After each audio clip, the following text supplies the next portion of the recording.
welcome to the New IT. Here we are in New IT Studios.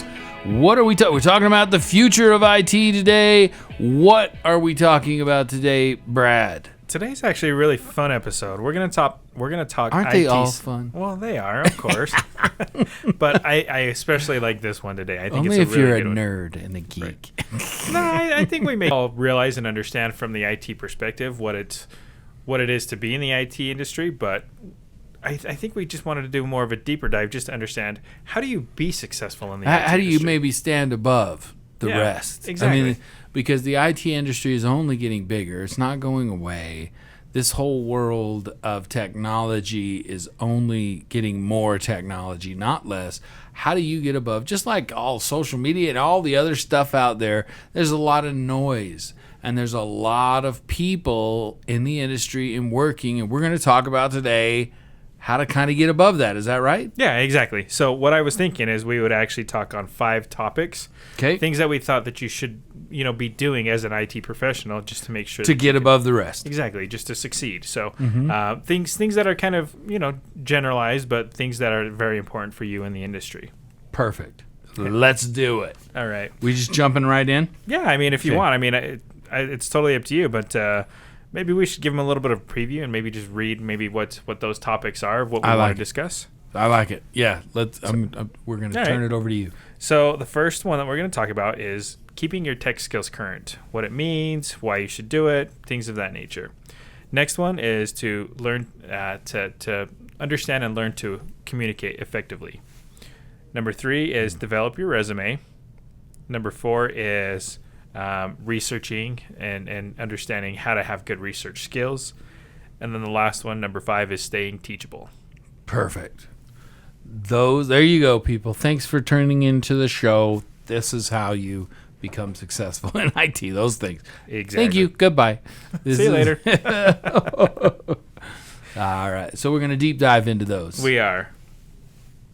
So I'm just going to start. I mean, from your standpoint, being an IT leader or industry expert, how do you keep your tech skills current?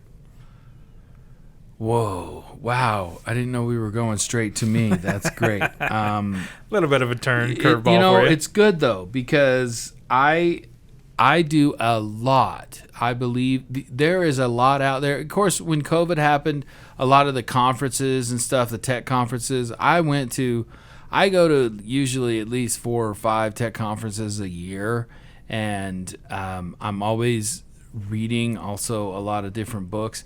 And I many years I will go and take some certification classes or even just go study and go test for certifications. I don't need to do that anymore. I really don't. I'm a management level now, and I own the company and all that. But I still do that just to keep up with what's going on out there. I think you got to be open, teachable, and to learn, and to be open to find new things. I think so. For me, I'm always. I know some of the tech conferences are boring as crap, and the FBI guys are hilarious because they're so serious. I've been to a few security conferences, and the FBI guys are always there, and it's just funny. I've tried to give them crap and make them smile. Dude, those guys won't crack a smile, man. Interesting. I couldn't do that personally. I have to be laughing. I'm constantly laughing. Yeah, exactly. So. Those dudes, I don't know how they hire those guys, but good people, but just they don't got much of a sense of humor. I wonder if that's just like the security side of things, because the conferences that I go to, oh man, it's. I'll be honest, it's nothing but a party fest. I mean, like they're rolling in alcohol all the time. I mean, there's always cocktail hour. I mean, it's just a big conferences that I go to. It's usually like a 3-4 day, just like party. Yeah. So anyway, that's what I do. That's how I do it, and I think it's really important. IT is always changing. I've made fun of for years that I'm ADD, and that's why I'm in IT, because it changes all the time. And Absolutely. it keeps my attention. It's always moving and changing, and the technology, new technology comes out, and if you don't learn or understand it, you're behind. You're behind. You really are. Yeah. If you are not focused on the new thing and at least being aware and consumed and connected, I always, when I hire guys, I want a geek that really wants to be, they love it and they want to be intertwined in it. And those are the guys that know the most. Yeah, and I 100% agree. I mean, those are the guys that are really like ingrained into their work. They don't look at it as work. They just look at it as, I want to solve a problem. This is what I love. Exactly. This is what I love to do. So yeah, absolutely. I get you. I love it. That's cool. So, I mean, it's important. What sort of advice would you give to somebody who's just starting out in IT? I mean, what is there any like sort of certifications that you would recommend, or is there anything like that? I get that a lot. I get asked that question a ton. I don't personally believe you can have too many certifications. The more certs you have, the better. And I think does that not help your clients? Absolutely. From what I see and what I tell my candidates is, people that are first starting out, make sure, like, if it's a software engineer or software developer, it doesn't matter. Find something that you're passionate about, understand and know that, and then learn everything you can about it and take certifications if they offer them. Yeah, and when you ask what certifications should I take, there's hundreds. There's hundreds and hundreds. Thousands. Yeah, I mean, when you're starting out, I mean, there's stuff like A+ and Network Plus and some of the Microsoft simple, the starting things, and maybe some Cisco stuff. All of those starting certifications are powerful to have. Okay. I would say get them.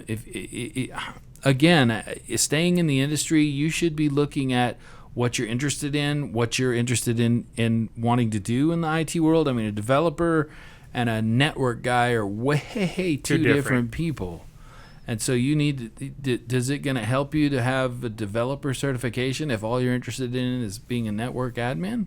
No, it's not. So I think that's a tough one. Understanding where you're going and do certs and schooling or whatever that direction. I think it's really, and you have to continue to do it.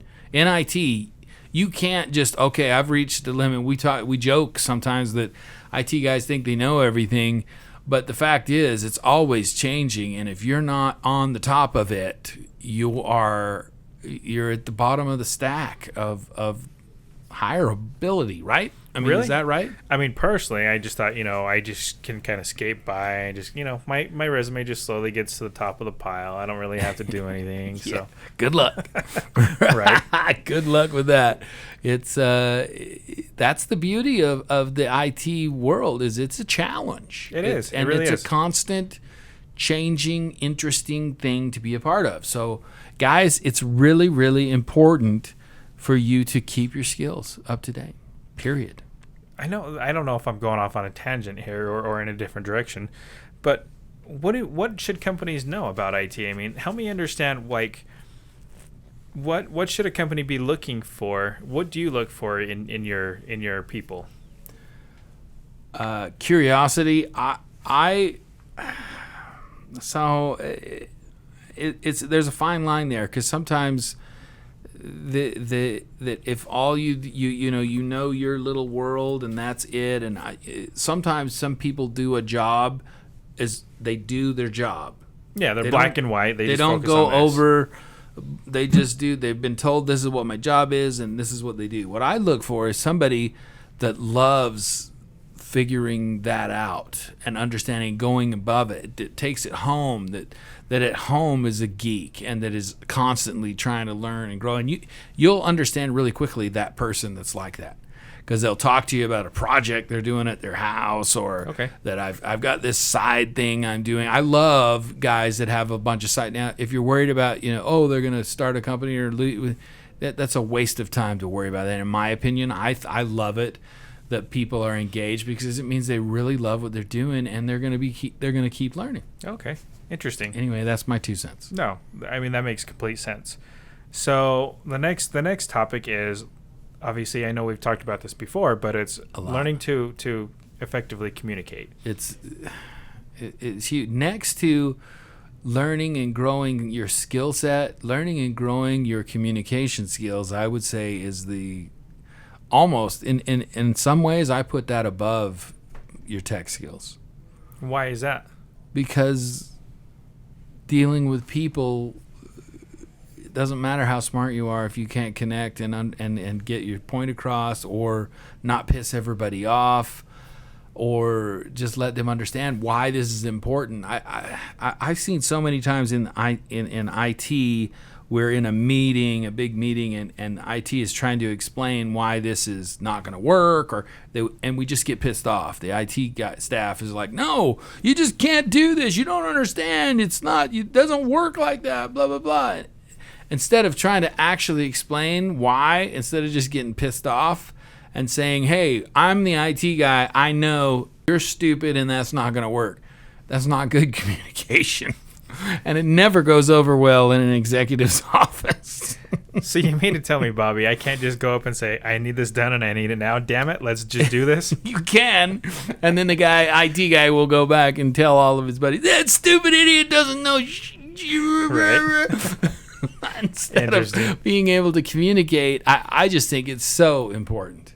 So important. And if you know that and this is a big deal. If you know that you can sit back and realize, maybe I'm not great at communication.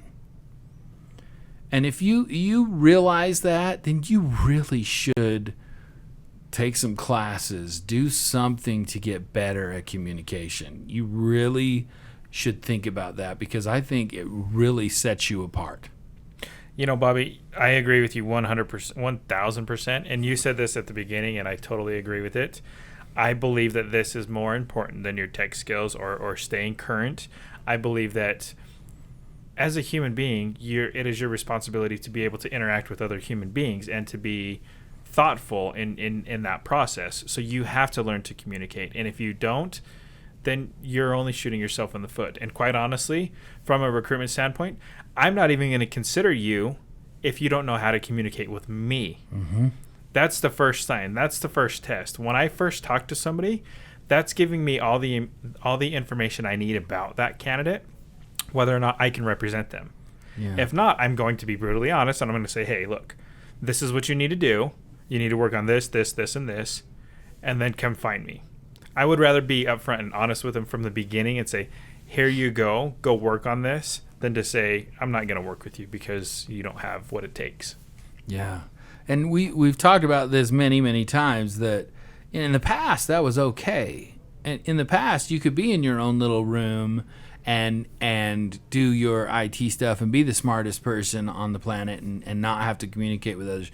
But this world is changing, and that is no longer a thing. Absolutely. Everybody is engaged and connected with what's going on now. Communication has to be a part of that piece, or you will have a hard time. Agreed. Hard time. Yeah, I mean, not only that, I mean, just you're right. I mean, you could have gotten away with it 20 years ago, probably even like 10 years ago. Mm-hmm. But nowadays, with social media and the power of everything else that you can be called out, you don't have that luxury. Like, you need to understand. And the integration with everything. It used to be, the marketing and sales and operations, they were in la la land of what, and they were in la la land of what the technology was doing. Now all those groups, they know understand the technology. Exactly. They need you for a higher level piece. You can't bullcrap them or not have to communicate with them, because now the technologies are all integrated and you have to be connected with all the different departments. I 100% agree.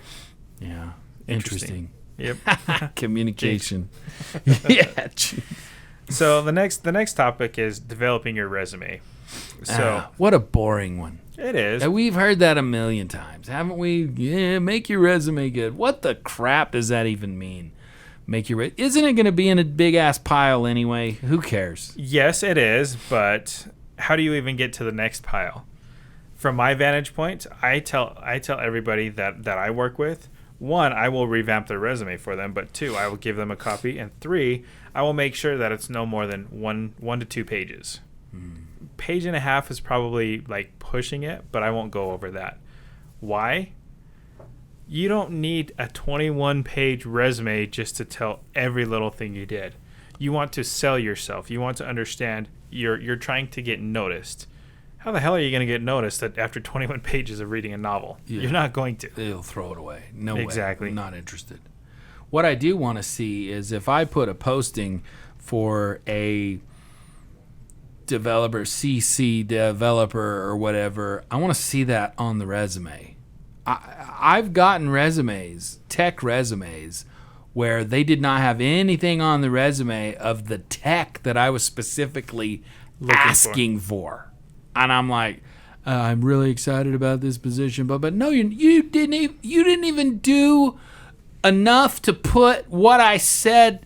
I am dumbfounded, and this happens a lot. Why does that happen so much? Is it because they just don't? I mean, they're spitting to a million. Yeah, I mean, it frustrates the hell out of me. It is, and as good as technology is, what it has done from the job marketplace is it's allowed it to make it easier for people to make it more automated, and all they have to do is click a button. So there is no personal touch on it. There is no thought behind it. It's just but if you send me a resume, you send me a resume that I'm on this job board or whatever, and you send me a resume, and it doesn't say anything about the job that you're just obviously spitting to everything. How could you not spend 3 seconds to just know what the job is? You would think that people would understand that, but unfortunately they don't. So again, keeping developing your resume, making sure that you're keeping it up to date, and then not only that, having a cover letter just to kind of complement that is even more important. And the cover letters annoy me too because they're this generic. Would you say, do you think the person needs to put a cover letter that specifically points out stuff that they're asking for each job? Or is it effective to splatter them all over everywhere? Well, in my opinion, I mean, your cover letter should be indicative of the position you're going for. So you're highlighting... Like specifically? Yes. You're highlighting your skills of what you've done or projects you've done based off of the job description. And maybe your passion around that job. Exactly. I hate it when they say, I'm really excited about this position when they don't even say what the position is. Obviously, they're full of crap. Why would I hire somebody that's that full of crap? Exactly. Why would I even want to interview that person? Exactly. Anyway, you can see I'm a little bit passionate. I guess passionate. Just ticks me off, people. Well, from that standpoint, freaking take 3 seconds to write at least the actual title of what the job posting is. Yeah, no, I agree. And from a recruitment standpoint, this is where we understand and we work with already people in the industry, so we know how to communicate with them already. So when we're having that conversation with a candidate, we're already formulating how you can fit into that position. So when we send your resume to a client, we're actually putting all of that information that we learned about you into that. So we're putting your best foot forward for you. Yeah, and you've the potential client knows that they're not wasting their time looking at that resume. Exactly. Because you've vetting vetted them. it. Yeah. Exactly. Yeah. That's important. Oh, so absolutely. I mean, so it's not just about having a good resume. It's about how you present that resume. Exactly. It isn't the magical things you put in there. It's how you present it and how it connects with that actual job. Because you're spitting it to all these places, you don't realize there's a real person on the other end actually looking for the perfect person. Is the perfect person this generic, throw it to everybody? Not to me. I throw those away immediately. Exactly. I don't look at those resumes at all. Well, I look at them long enough to know they're full of crap. Exactly. You look at them 2-3 seconds, you know they're crap, and then you move on. Exactly. But at the same point, that's where, like, working with a recruiter, from my standpoint, and what I teach everybody that works for me is we have a standardized template. And like I said, this is where your resume will not go over a page and a half to 2 pages because we have a standardized template that we use.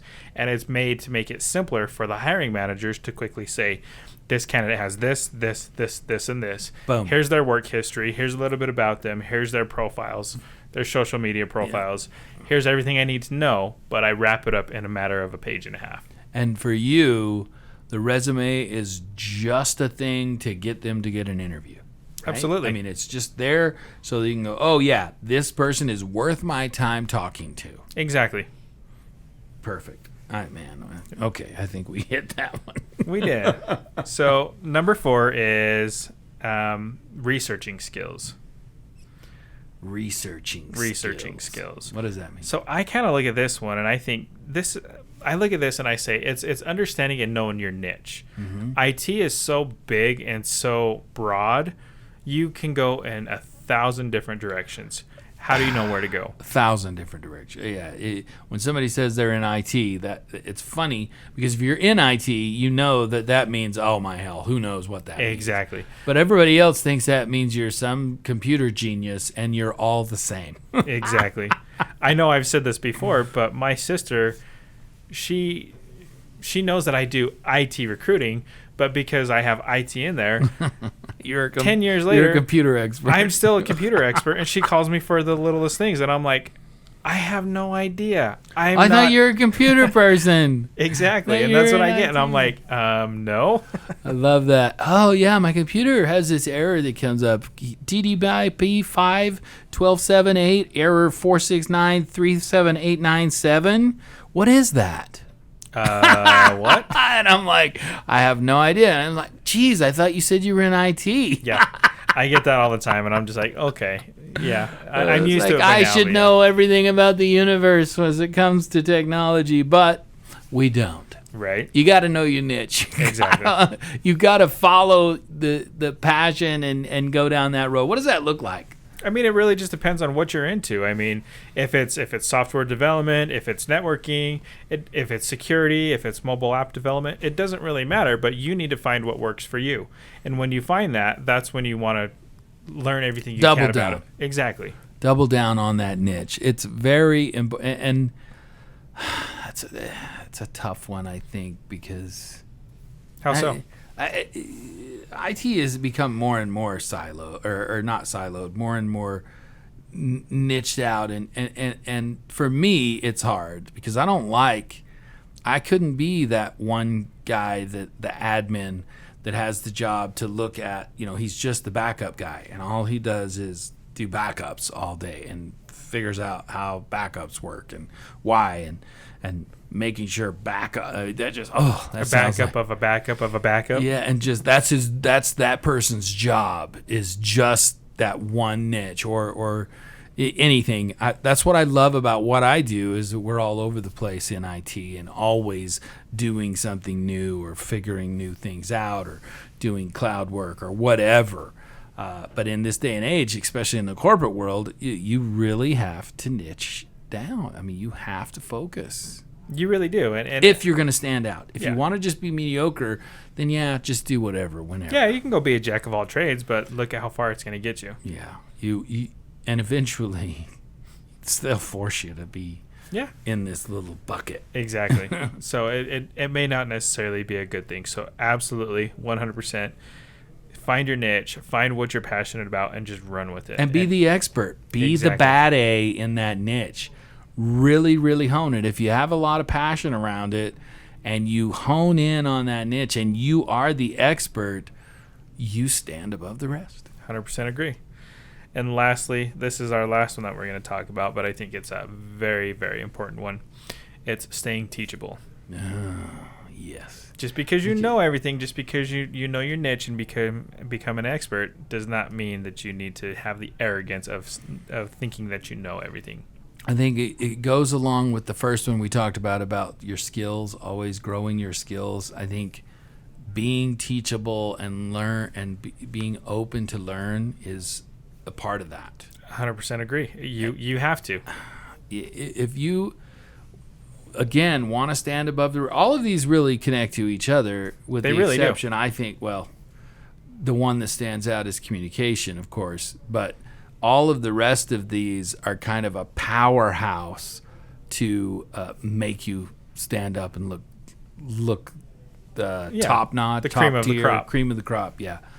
So learning that's also the biggest cliche that we have about IT, is that they're not teachable. They're the smartest thing in the room and they don't care and you're stupid. And Why is that?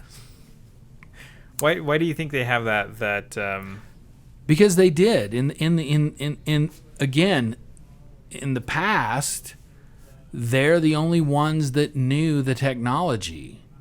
The marketing guy had no clue. The operations person did the operations for the company. They didn't have a clue of why the technology worked. They just needed it to work. But that's not the case anymore. A lot of the technology out there, they understand. Used to be in IT when somebody would, well, why is it doing that? You'd give them some stupid thing.